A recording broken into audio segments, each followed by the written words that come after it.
public comment section. Moving on to the constituent leaders' activities reports. Dr. Durance. There's Chris Wellhelm here.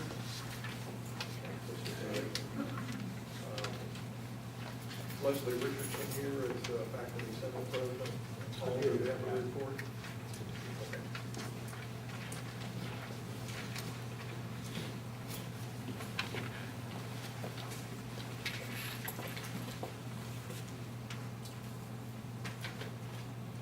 On behalf of Leslie, here's his report.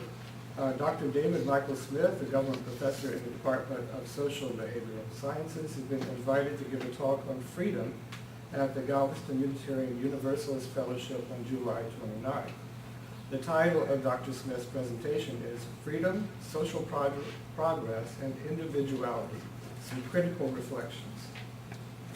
Donna Perkins, a former art student at COM, has entered 2 paper sculptures and a video in the Big Show exhibition at the Longdale Art Center in Houston. This is a very competitive exhibition, accepting entries from artists living within 100 miles of Houston.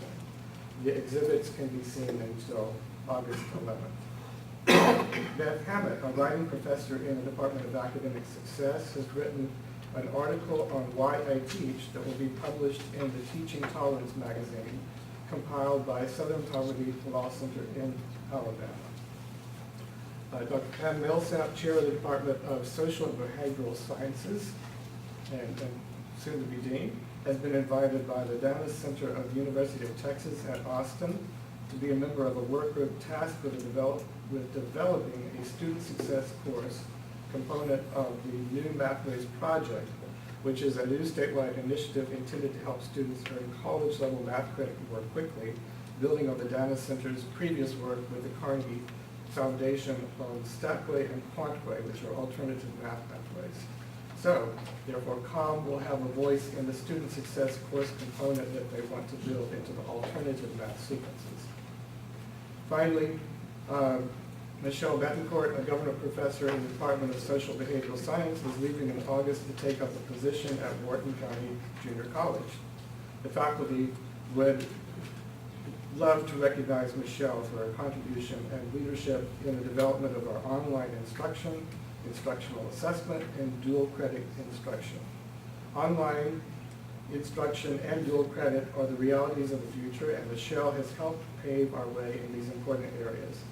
Michelle is an exemplary faculty member and an excellent role model for us all. Thank you very much.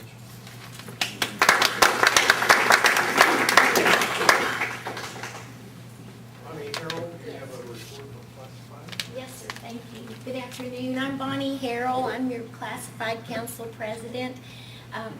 We're working on our voting this week, and voting is taking place right now in the Innovations Lab.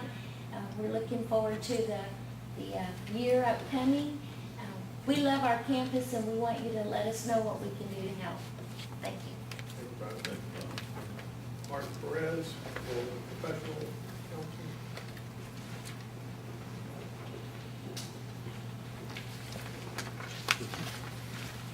Good afternoon, board members. Dr. Durance brings some news and kudos from the professional staff. Josh Hayes, Director of Adult Education, ESL. He's also a representative of the Coastal Region of Texas on the Texas Learn State Advisory Committee. He has been asked to present at the Texas Best Workforce Literacy Summit in San Antonio for the first week in August on the topic of transitioning adult education students to employment and training programs. He has also been invited to consult with the Texas Center for the Advancement of Literacy and Learning at Texas A&M University and the Office of Vocational and Adult Education of the U.S. Department of Education on the Student Achievement in Reading Initiative. This national project attempts to support the use of evidence-based reading achievement in adult learning environments. I would also like to introduce our new incoming officer for professional counsel, Josh Hayes. He's right here. He's been elected as new vice president and president-elect for next year. Also, Secretary Rebecca Sowers. She has a degree in journalism, and before coming to COM, she was a freelance writer. Thank you. Thank you very much. Dr. Durance, do you have any award presentation or other elected officials? None. Moving on into the consent agenda items.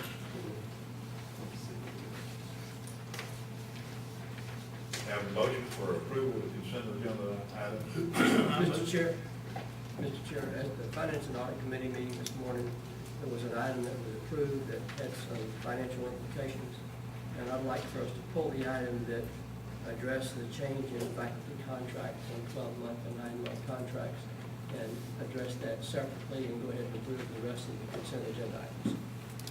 I would, Was that a motion? well, the motion is to pull that from that, and we can friendly do that to the agenda and move on. C3 is the number that we're looking at. We'll consider that separately right after we consider the consent agenda items. I move we accept the consent agenda, except C3. Very good. Second. Has been moved and seconded. And all those in favor signify by saying aye. Aye. All those against by nay. That motion carries. Now, consideration of C3 that comes from the Finance and Audit Committee meeting this morning. We would like to have a motion on the floor for approval before we begin the discussion. Do I have a motion? I'll make a motion that we approve the agenda item to change the contracts from 12-month to 9-month. Second. Rosalie so much wanted to second that. No. Okay, what do you want to say? I would drop my second. No. No, she can't. Before we vote, I would like to recuse myself from the vote. Okay. And let the minutes show that.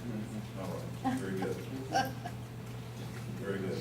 All right, discussion, please, if you would. Mr. Chair, the item number 3 has to do with consideration of and possible action on the reduction of the length of certain faculty contracts to 9 months, which is the item we discussed in the Finance and Audit Committee earlier. And to summarize information provided to you for that item, when I came as interim president, I was asked to take a look at the operations of the college budget, and I began the process of benchmarking, gathering financial information from other institutions, chiefly from IPEDS, which is data that is compiled through state and federal reporting on the colleges in Texas and really around the United States. The college was already in a state of financial exigency based on the action of the board. The board had to deal with severe cuts in state funding in the last fiscal year.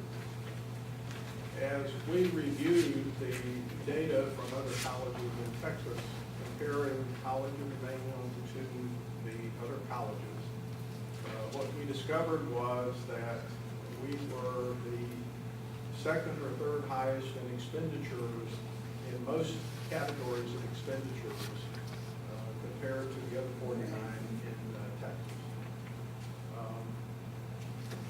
As we looked at the categories, one of the main categories is instructional costs. The data revealed that instructional costs at College of the Mainland in 2010 was 80% higher than instructional costs at other colleges, the average across Texas. And based on that information, the trustees determined that we really should try to find ways to be more efficient. And in the effort to do that, we've solicited suggestions from employees. We've also taken a look at, where do we begin this process? Because obviously you can't save all of that money, you can't create efficiencies without looking across the board. But since instructional cost was the area where we exceeded our comparable category by such a large margin, that is one of the places we elected to begin. And in that process,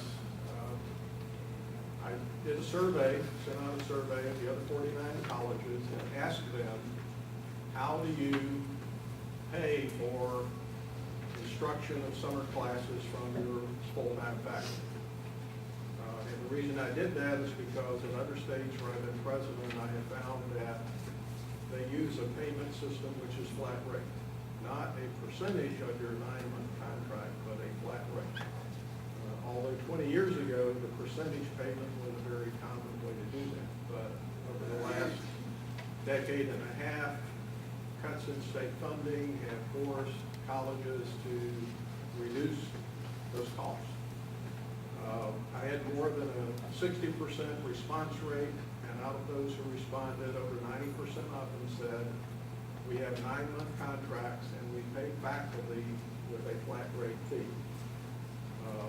There are differences, of course, in some of those flat rates based on what degree do they have. That is the basis for the recommendation that was brought to the board that we follow that common model in Texas, and that faculty that who previously had been on 10.5 or 12-month contracts be moved to 9-month contracts, and that we create a new compensation schedule for summertime. And that was the background for this. There are about 18 faculty members who are already on 9-month contracts. But except for certain designated programs that we have dealt with in our previous meeting,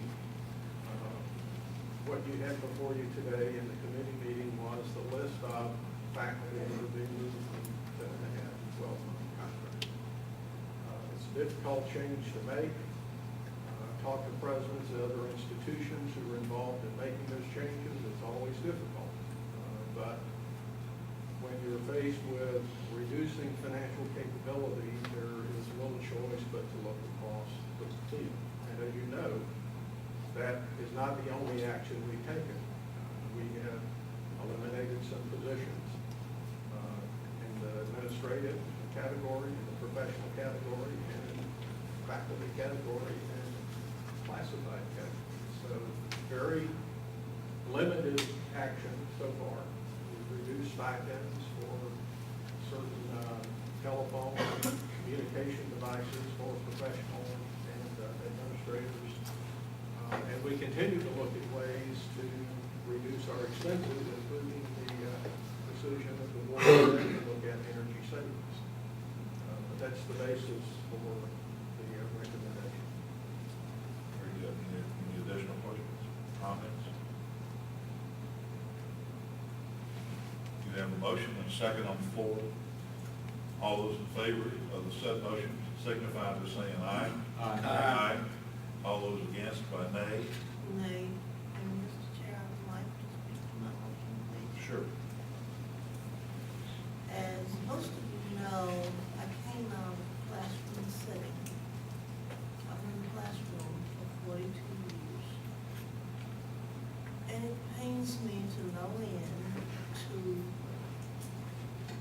see that a faculty group is being targeted for a pay cut. And I've asked myself why. I am an advocate of teachers, that's who I am. And that's the reason I don't know. I think we need to look at other avenues. I've heard the arguments that were given by Mr. President. And I'm trying to internalize those arguments to convince me that there are no other ways to take care of this situation, rather than look at our faculty. That's who I am, that's what I stand for, and that's what I've always stood for. And I take pride in knowing that I think in the 42 years that I was in the classroom, I was a very good teacher. Ask anyone in the school from retired, from retired.